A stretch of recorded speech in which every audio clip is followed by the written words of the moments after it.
আবারও ভারতের মঞ্চ মাতাতে যাচ্ছেন বিশ্বখ্যাত পপ তারকা শাকিরা। তার আসন্ন পারফরমেন্সের ঘোষণা দিয়েছে দাতব্য সংস্থা ফিডিং ইন্ডিয়া এবং ডিস্ট্রিক্ট বাই জোম্যাটো, যারা যৌথভাবে আয়োজন করছে ফিডিং ইন্ডিয়া কনসার্ট 2026-এর তৃতীয় সংস্করণ।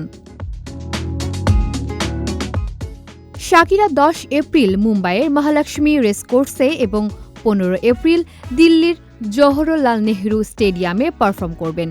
কনসার্টে শুধু শাকিরাই নয়, আন্তর্জাতিক এবং ভারতের অন্যান্য তারকারা উপস্থিত থাকবেন। আয়োজকদের মতে এটি শুধুই বিনোদনের জন্য নয়, ক্ষুধা ও অপুষ্টি বিষয়ে সচেতনতা তৈরিও এর অন্যতম লক্ষ্য।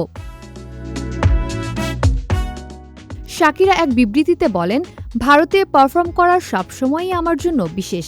সেখানকার ভক্তদের সঙ্গে আবারও যুক্ত হতে পারব ভেবে বেশ ভালো লাগছে। শাকিরা তার বেয়ারফুট ফাউন্ডেশনের মাধ্যমে শিক্ষা ও শিশু কল্যাণে দীর্ঘদিন ধরে কাজ করছেন। ফিডিং ইন্ডিয়া কনসার্ট ক্ষুধা ও অপুষ্টিমুক্ত দেশ গড়ার লক্ষ্যকে সমর্থন করে।